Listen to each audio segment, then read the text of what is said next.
Hey everyone, and welcome back, part 4. So, in this part, I start off by creating the smoke that's going to stop the enemy cars.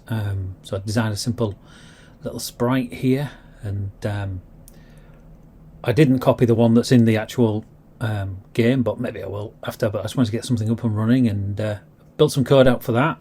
Got the car to drive around and drop the smoke, and yeah, that works. Brilliant.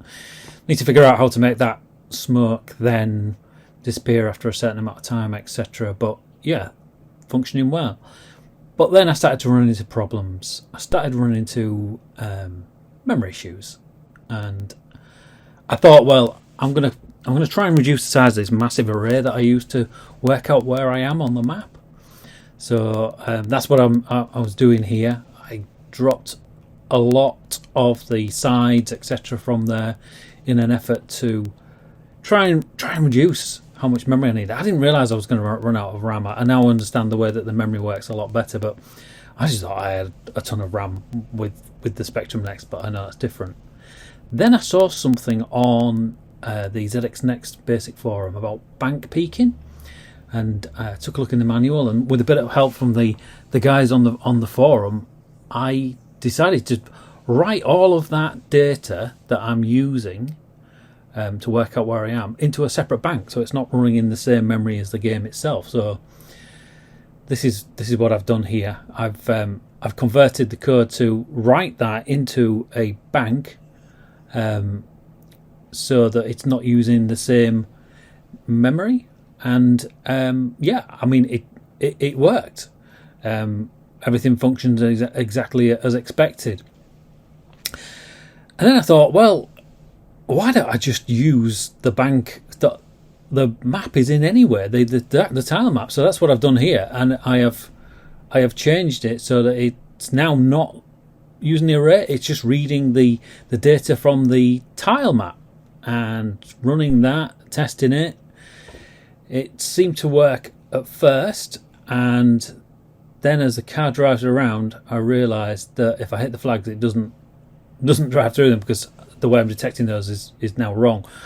So a quick look at the code and made a change to that, and now this does actually work. There we go. So that part was done, and just to show what a difference this made, this is if you look on the right hand side there, that's the amount of code there was originally there. And now, after using the bank peeking into the tile map, look at the difference. It's like half the size of what it was before, which is brilliant.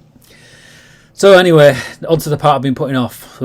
Yeah, how am I going to make this work? So you can see I've got 3 red dots there for the enemy vehicles. I changed my dot to be black and got to fathom out how to make this work. So started having to think about it. I put some code together and had my first go with it, and I'm only doing one of the enemy vehicles at the moment, and indeed it does move, but it keeps getting stuck. So I spent quite a while.